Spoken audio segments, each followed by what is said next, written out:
आप देख रहे हैं न्यूज ब्रीफ। मैं हूं आपके साथ आशा सरमाल। चलिए शुरुआत करते हैं जम्मू कश्मीर से जुड़ी खबरों की। त्राल और शोपियां मुठभेड़ को लेकर आज विक्टर फोर्स अवंतीपुरा में सेना, पुलिस और सीआरपीएफ की ओर से प्रेस कॉन्फ्रेंस आयोजित की गई। प्रेस कॉन्फ्रेंस में बताया गया कि त्राल शोपियां मुठभेड़ सुरक्षा एजेंसियों के लिए बड़ी कामयाबी है।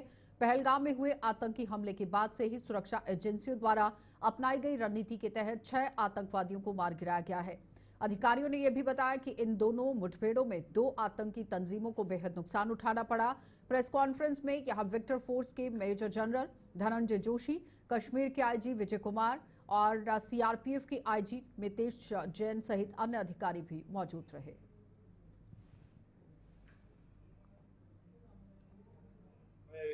इंटेलिजेंस इनपुट्स आ रहे थे कि जो टेररिस्ट ग्रुप्स हैं वो अब बर्फ पिघलने के बाद जंगलों में हायर रीचेस में चले गए हैं, और इसको ध्यान में रखते हुए जो हायर रीचेस हैं, जो ऊंचे पहाड़ों में जो जंगल्स हैं, वहां पर हमारी डोमिनेशन पार्टीज कंटिन्यूसली डिप्लॉयड थी। 12 तारीख की रात को शोपियां के इलाके में जो काटो हलन फॉरेस्ट है और स्पेसिफिकली केलर के एरिया में हमारे को इनपुट आया कि एक टेररिस्ट ग्रुप वहां पर हो सकता है। तो जो पार्टीज वहां पर डोमिनेशन के लिए पहले से ही डिप्लॉयड थी काफी टाइम से, उन्होंने अपने आप को रिलोकेट किया, उस जगह के ऊपर फोकस होके क्लोज इन हुए, और सुबह के टाइम पे जब उनको वहां पर 13th की मॉर्निंग को जब एक सस्पिशियस मूवमेंट दिखाई दी, तो पार्टीज ने क्लोज इन करके उनको चैलेंज किया, और चैलेंज करने के ऊपर जो है जो टेररिस्ट है उन्होंने तुरंत फायर खोला। उसके बाद एक एनकाउंटर स्टार्ट हुआ, लेकिन पार्टीज ने क्लोज इन करके उनको न्यूट्रलाइज किया। ये जो ऑपरेशन था ये हायर रीचेस में काफी ऊंचाई के इलाके के ऊपर हुआ, और काफी डिफिकल्ट एरिया था जहां पर इस किस्म के ऑपरेशन को अंजाम दिया गया। जो सेकेंड ऑपरेशन था जो कि त्राल के इलाके में हुआ था, उसका टेरेन बिल्कुल डिफरेंट है, जो कि एक गांव के अंदर था। तो उसी में इनपुट आई कि शायद एक टेररिस्ट ग्रुप जो है एक गांव के नाडर के इलाके में गांव के अंदर कुछ टाइम के लिए सेटल्ड है, और इमीडिएटली उस विलेज को कॉर्डन किया गया।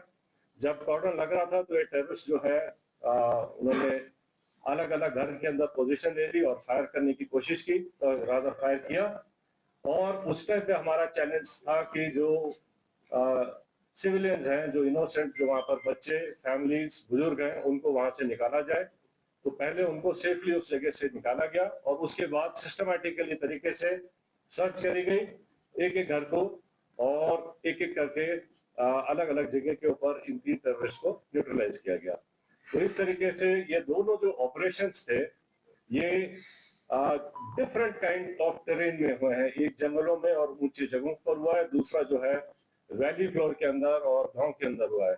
लेकिन दोनों ऑपरेशंस को सक्सेसफुली जो अंजाम दिया गया वो शो करता है कि सिक्योरिटी फोर्सेस टेररिस्ट कहीं भी हो उनको ढूंढेंगे और न्यूट्रलाइज करेंगे। चलिए, तो आपने देखा कि किस तरह से आतंकवादियों के खिलाफ ऑपरेशन जिस तरह से चलाए जा रहे हैं, जिसमें प्रेस कॉन्फ्रेंस कर पूरी जानकारी दी गई। और विक्टर फोर्स के मेजर जनरल धनंजय जोशी, कश्मीर के आईजी विधि कुमार विरधी और सीआरपीएफ के आईजी मितेश जैन सहित अन्य अधिकारी भी वहां पर मौजूद थे, और तमाम तरह की जानकारियां उन्होंने साझा भी की किस तरह से ऑपरेशन को अंजाम दिया गया। आगे बढ़ जाते हैं। भारतीय जनता पार्टी की राष्ट्रीय महासचिव और जम्मू कश्मीर की प्रभारी तरुण चुग ने विदेश मंत्री के उस बयान का समर्थन किया जिसमें उन्होंने कहा कि पाकिस्तान के साथ बातचीत सिर्फ और सिर्फ आतंकवाद पीओजे पर होगी। चुग का कहना है कि ये नया भारत है जिसने आतंक के खिलाफ ऑपरेशन सिंदूर चलाकर पाकिस्तान को अंतर्राष्ट्रीय मंच पर नंगा कर दिया। आतंक का समूल नाश भारत की वचनबद्धता है, जिसने सैन्य और सारे कूटनीतिक मोर्चों पर पाकिस्तान को परास्त करके रख दिया है। पाकिस्तान से बात होगी तो सिर्फ और सिर्फ पीओके पर लेकर के ही बात। किसी भी तरह की तथाकथित मध्यस्थता न सरकार की है ना होगी। प्रधानमंत्री नरेंद्र मोदी जी के नेतृत्व में स्टैंड स्पष्ट है। भारत की बात होगी तो पीओजे पर होगी या आतंक के समूल नाश पर होगी।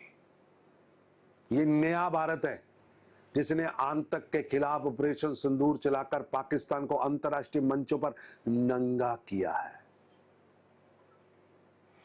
और ये आतंक का समूल नाश हमारी वचनबद्धता है। और ये भारत कह रहा है आतंक रुकेगा तभी पानी बहेगा, खून और पानी इकट्ठा नहीं बहेगा। संघर्ष विराम की गुहार पाकिस्तान ने तब लगाई जब भारत ने उसके आतंकी ठिकानों को, उनके एयर बेसिस को राख कर दिया। अब पूरी दुनिया को पता है कि सच्ची ताकत किसके पास है। भारत ने ना सिर्फ सैन्य विजय पाई है, बल्कि रणनीतिक और कूटनीतिक मोर्चों पर पाकिस्तान को परास्त किया है। और ये मोदी युग है, और ये मोदी युग की निर्णायक विदेश नीति का परिणाम है। पाकिस्तान से बात किश्तवाड़ जिले में आज पेश आए दर्दनाक सड़क हादसे में यहां 2 युवकों की दर्दनाक मौत हो गई। ये हादसा ठाठरी के करीब 1 किलोमीटर आगे तब पेश आया जब ये दोनों युवक संदिग्ध परिस्थितियों में चिनाब दरिया में डूब गए। इस हादसे के बाद वहां अफरा तफरी मच गई, जिसके बाद वहां बड़े पैमाने पर रेस्क्यू ऑपरेशन चलाया गया। दोनों युवकों के दरिया से बरामद शव जो है वो कर लिए गए हैं। मृतकों की पहचान 18 वर्षीय तहसीम अहमद और इतनी ही उम्र के मोहम्मद इरफान के रूप में की गई है। ये दोनों द्रबशाला तहसील की गांव पानी नाला के रहने वाले थे। रिवर के साथ में जो है यहाँ पे ब्रिज के लिए जो पिलर के लिए जो गाद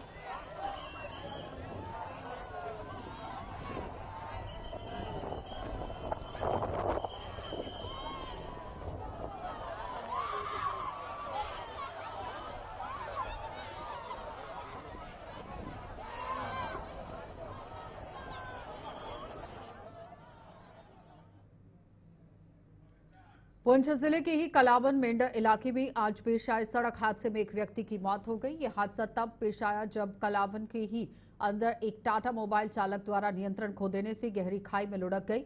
इस हादसे में गाड़ी में सवार एक व्यक्ति की मौत हो गई, जबकि एक अन्य घायल हो गया।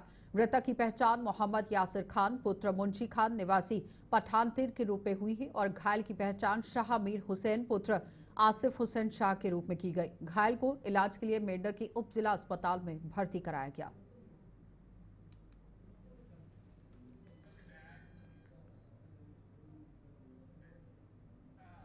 ऑल इंडिया कांग्रेस कमेटी के महासचिव और जम्मू कश्मीर प्रदेश कांग्रेस के पूर्व अध्यक्ष गुलाम अहमद मीर की यहां एस्कॉर्ट की ही गाड़ी आज हादसे का शिकार हो गई। यह हादसा रामनगर के इलाके के अंदर नहीं, बताते चले कि यह हादसा रामबन जिले के पीड़ा इलाके में तब पेश आया है जब गुलाम अहमद मीर के काफिले में शामिल गाड़ी ट्रक के बीच में से जोरदार उसमें टक्कर हो गई है और इस हादसे में दुर्घटनाग्रस्त गाड़ी में बैठे 2 पुलिसकर्मी घायल हो गए, जिन्हें इलाज के लिए रामबन के जिला अस्पताल पहुंचाया गया। गनीमत ये रही कि इस हादसे में हालांकि गुलाम अहमद मीर बाल बाल बच गए, उन्हें खरोंच तक नहीं आई। घायल पुलिसकर्मी की पहचान संजय निवासी कठुआ और अब्दुल रहमान निवासी गांदरबल के रूप में की गई। इनमें से अब्दुल रहमान को सिर में चोट आई है, जिनका रामबन में यहां प्राथमिक उपचार करने के बाद जम्मू के जीएमसी अस्पताल में शिफ्ट कर दिया गया।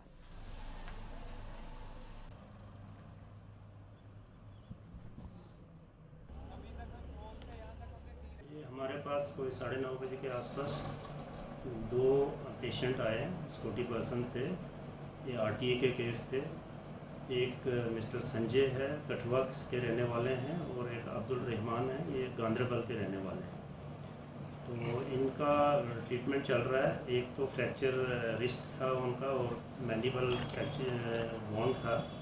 उसके बाद दूसरा जो था अब्दुल रहमान, ये हेड इंजरी ट्रॉमा इसको हुआ था, हेमाटोमा बना हुआ है। तो ट्रीटमेंट इनको दी गई है, इन्वेस्टिगेशंस भी हुई हैं, स्टेबल है और अभी ऑब्जर्वेशन में है। सुबह 9 बजे के करीब पीड़ा के मकाम पे, डलवास के मकाम पे बेसिकली ये एक एक्सीडेंट हुआ है, जिसमें जीए मीर साहब जो एमएलए डूरू है, वो जम्मू से श्रीनगर की तरफ जा रहे थे और उनके साथ में एक बोलेरो गाड़ी सिक्योरिटी जम्मू की एस्कॉर्ट कर रही थी। उस एस्कॉर्ट गाड़ी का और एक अपोजिट डायरेक्शन में श्रीनगर से जम्मू ट्रक जा रहा था, उनकी आपस में आमने सामने टक्कर हो गई। उस टक्कर के सिलसिले में उस एस्कॉर्ट गाड़ी में बैठे हुए एस्कॉर्ट में से 2 जवान जो है इंजर्ड हुए हैं। इन दोनों को हमने शिफ्ट किया था रामबन में। यहाँ पे फर्स्ट एड और बाकी ट्रीटमेंट उनको दिया है।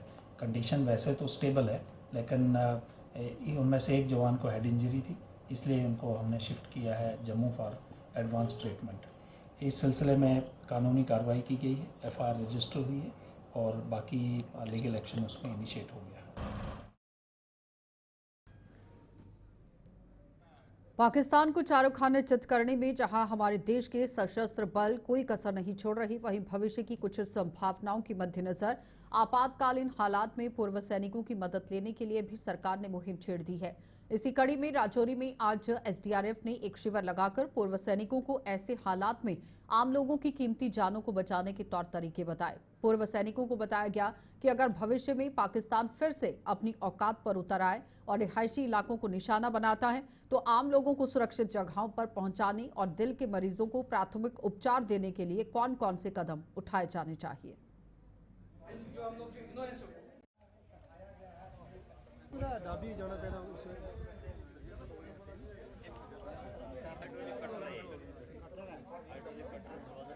पेशेंट को रिवाइव करने की जगह पर उसको हम गलती से हो जाता है, जो हम लोग जो इग्नोरेंस होता है।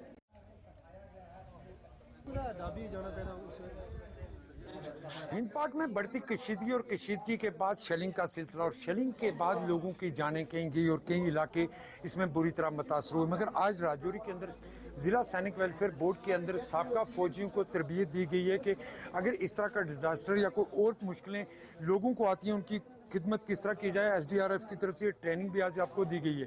ट्रेनिंग के साथ साथ एक चीज़ मैं आज आपसे जानना चाहूँगा, आप साबका फौजी हैं, जिस तरह के हालात आज बने हुए हैं, अगर ज़रूरत पड़ती है क्या साबका फौजी भी खड़े हैं सेना के साथ?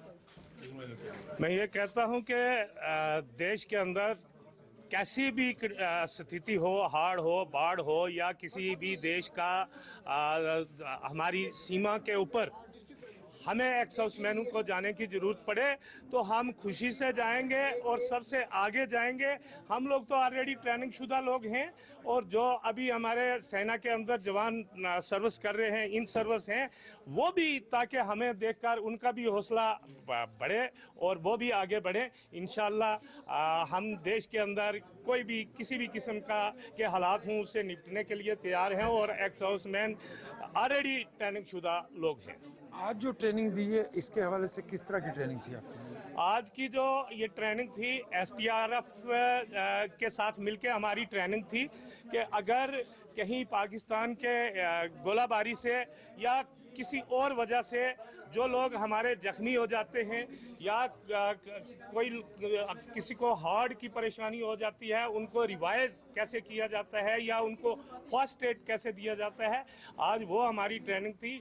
अलबत्ता कहीं ना कहीं जो हम 20 साल 25 साल पहले रिटायर आए हुए हैं, जो हमारी माइंड से चीज़ें डिलीट हो चुकी थी और दोबारा फीड हो चुकी हैं और दोबारा एक्स हाउसमैन जो हैं वो जंग के लिए एक्टिवेट हो चुके हैं। बिल्कुल, आप देख सकते होंगे कि साबका फौजी इस वक्त पूरी तरह तैयार है। हालांकि एसडीआरएफ की तरफ से आज इनको यहाँ सैनिक भवन के अंदर एक ट्रेनिंग दी गई है जिसमें डिजास्टर के दौरान यानी कि अगर ऐसे हालात बनते हैं तो लोगों को किस तरह महफूज मकामात तक पहुंचाया जाए, किस तरह उनको ज़ख्मी हालात में बचाया जाए। इस तरबियत के साथ ये साबका फौजी ये वो फौजी हैं जो इस वक्त भी तैयार हैं और जिनका ये कहना कि अगर ज़रूरत पड़ी तो वो भी अपनी जानें देने के लिए सरहद पर लड़ने के लिए तैयार हैं।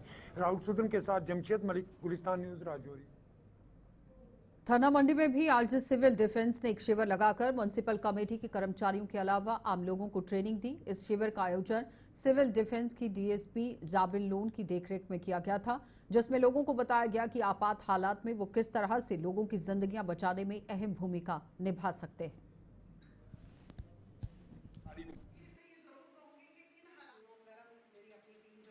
आपसे ज्यादा नहीं फर्ज है और ये काम कर 20-25 लोग पहुंचे।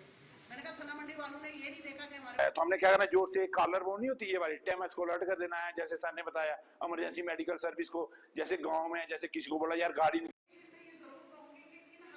हमारी जो यहाँ की डिप्टी कंट्रोलर है राजौरी से डीएसपी साहिबा तशरीफ लाई, उनका तहे दिल से शुक्रगुजार हूँ कि वो यहाँ पर आई और जितने भी यहाँ सिविल लोग आए उनका भी शुक्रिया कि उन्होंने यहाँ पे हमें बेहतरीन तरीके से एक ट्रेनिंग दी है जिससे हम इस वक्त की जो हालात या सिचुएशन चल रही है उससे कैसे निपटा जा सकता है या आवाम को कैसे तहफ़्फ़ुज़ दिया जा सकता है।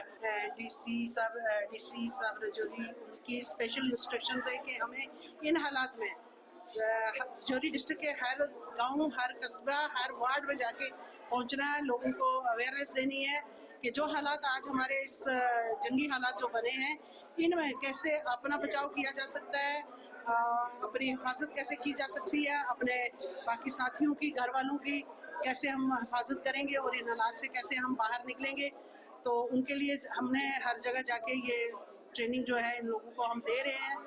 ये वार्ड वाइज भी है, कस्बों में भी है, गाँव में। तो इसमें जिस साहब के जो है वो बहुत ज़्यादा इंस्ट्रक्शंस है कि कोई भी जगह जो है वो इस ट्रेनिंग के बगैर जो लोग हैं वो नहीं रहने चाहिए। हर जगह ये अपना हमने पहुंचाना अपना काम।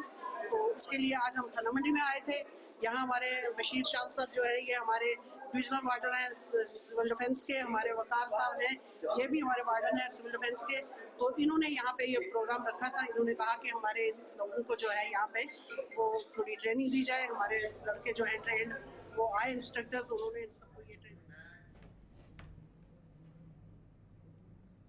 जिला युवा सेवा एवं खेल विभाग की ओर से रामनगर में अंतर विद्यालय जोनल स्तर की खेल प्रतियोगिता का भव्य आयोजन किया जा रहा है, जिसकी आज शुरुआत हुई। इस प्रतियोगिता में 1000 से ज्यादा बच्चे भाग ले रहे हैं।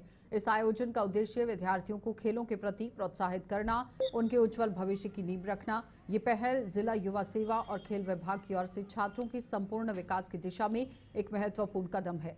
आयोजकों ने बताया कि इस प्रकार के कार्यक्रम बच्चों में खेल भावना और अनुशासन को बढ़ावा मिलता है।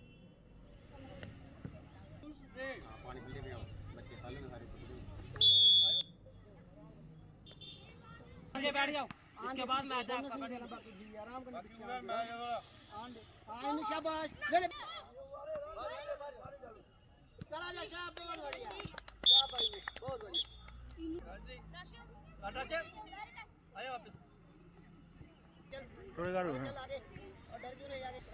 ये हमारा इंटर स्कूल जोनल लेवल जो हर साल हमारा डिस्ट्रिक्ट यूथ सर्विस डिपार्टमेंट की तरफ से ये कैलेंडर एक्टिविटी में जो टूर्नामेंट ऑर्गेनाइज किए जाते हैं, तो इसमें मैं आपको बता दूं लगभग जितने भी रामनगर जोन के हमारे middle high school high secondary school हैं, सभी ने यहाँ पे अपने गर्ल्स बॉयज बच्चों ने पार्टिसिपेशन की है।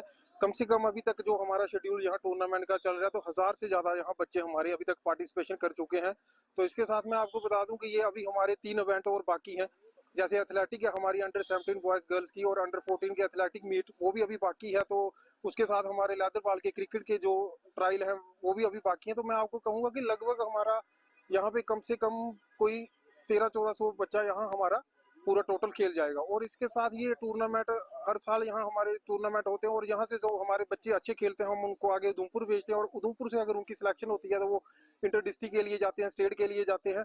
और ये हमारे डिपार्टमेंट की तरफ से एक बड़ा अच्छा स्टेप होता है क्योंकि यहाँ जो भी बच्चा आता है खेलने तो उसमें एक खेल भावना होती है और वो पढ़ाई के साथ साथ ये भी एक कोरिकुलम एक्टिविटी होती है हर स्कूलों में कि बच्चों को फिजिकली फिट कैसे रहना है और मेंटली फिट कैसे रहना है। तो इन टूर्नामेंट से मैं आपको बता दूं कि यही फायदा है कि बच्चे ड्रग्स से दूर रहते हैं, सोशल मीडिया से दूर रहते हैं, फोनों से दूर रहते हैं और बच्चे अपना ध्यान ज्यादा पढ़ाई के साथ साथ फील्ड में रखते हैं। तो एक बच्चा अपनी जो एनर्जी है वो सही तरीके से चैनलाइज करता है पॉजिटिव तरीके में। तो उसी की तरह हम बस फिर से यही कहेंगे कि ये बच्चे अच्छे तरीके से यहाँ पार्टिसिपेशन करें और आगे खेलें और अपने नाम रोशन करें रामनगर का, अपने घर वालों को। और हम जैसे हमारे यहाँ पे हमारे साथ हमारे सीनियर है या हम जो हमारे टीचर स्कूल से यहाँ बच्चे लेके आएंगे उनका भी नाम रोशन करें। और इसके साथ मैं आपको बता दूं कि हमारे इस टूर्नामेंट के जो ओवरऑल इंचार्ज हैं वो हैं सुरेंद्र गुप्ता जी, केवल सर और अर्जुन सर। और हमारे जो इस टूर्नामेंट को जो पूरा ऑर्गेनाइजर जो करवा रहे हैं वो हमारे जेडबी और रामनगर पवन गुप्ता जी जो मेरे साथ खड़े हैं, इनकी देख रेख में ये सारा टूर्नामेंट करवाया जा रहा है। और हम आगे भी उम्मीद करते हैं कि इसी तरह से ये अच्छी टूर्नामेंट हमारे रामनगर में चलते रहें और हमारे शिरोमणि गुरुद्वारा प्रबंधक कमेटी के अध्यक्ष सरदार हरजिंदर सिंह धामी आज डेरा संतपुरा नगाली साहिब से ही महंत संत भाई मंजीत सिंह के नेतृत्व में पुंछ पहुंचे। उन्होंने हाल ही में पाकिस्तानी गोलाबारी में मारे गए सिख परिवारों से मुलाकात कर अपनी अपनी संवेदनाएं व्यक्त की और उन्हें 50 लाख रुपए की यहां वित्तीय सहायता के आप देखिए किस तरह से चेक भी सौंपे हैं। SGPC की ओर से ही हर पीड़ित परिवार को 5-5 लाख रुपए की सहायता दी गई है। इस अवसर पर हरजिंदर सिंह धामी ने देश की सरकार से पीड़ित परिवारों को सरकारी स्तर पर पर्याप्त आर्थिक सहायता प्रदान करने और ऐसे परिवारों के एक एक सदस्य को सरकारी नौकरी देने की मांग की गई ताकि वो सम्मानजनक जीवन जी सके। यात्रा के दौरान सरदार धामी ने गुरुद्वारा सिंह सभा पुंछ का दौरा किया और वहां उपस्थित जनसमूह को भी संबोधित किया। शहीदों को श्रद्धांजलि देते हुए उन्होंने कहा कि राष्ट्र अपने शहीदों के बलिदान को कभी नहीं भूल पाएगा। अच्छा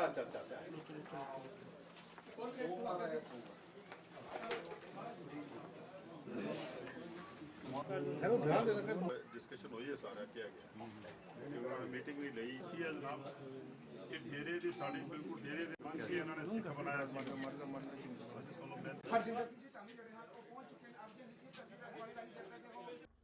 ਇੱਥੋਂ ਦੇ ਪਰਿਵਾਰਾਂ ਦੇ ਜਿਹੜੇ ਬਲਦੇ ਚਰਾ ਗਿਆ ਉਹ ਬੰਦ ਹੋ ਗਏ।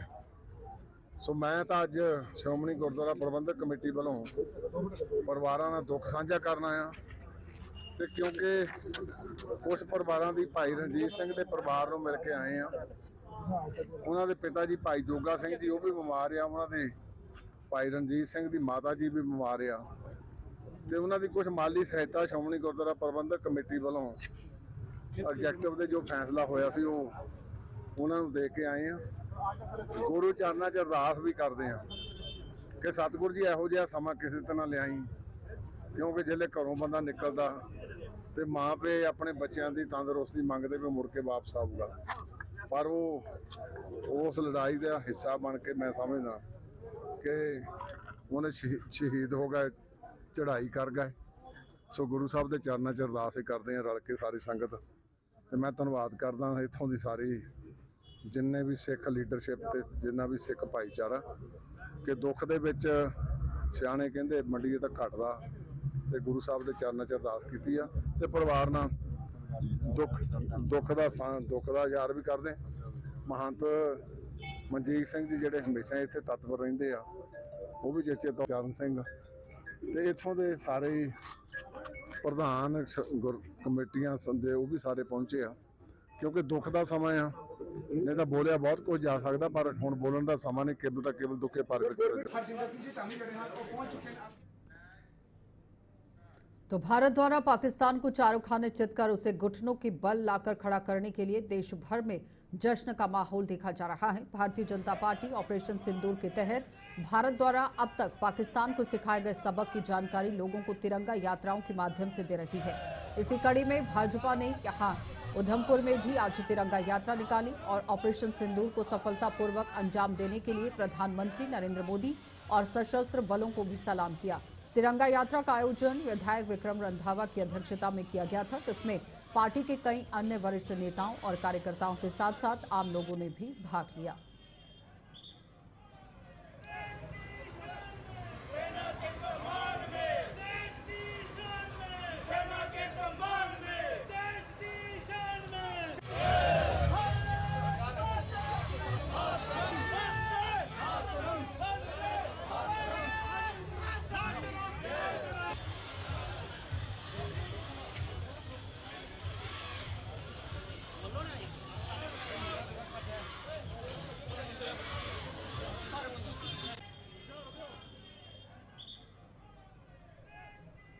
दो दिनों से लगातार कश्मीर से लेकर कन्याकुमारी तक कश्मीर का लाल चौक भी जो है वो तिरंगा में ही चौक बन चुका है और एक बेहतरीन जो जज्बा जो है पूरे देश के अंदर एक नई ऊर्जा का उत्पन्न हुआ है कि हमने अपनी देश की सेना के साथ कंधे से कंधा मिला के खड़े रहना है।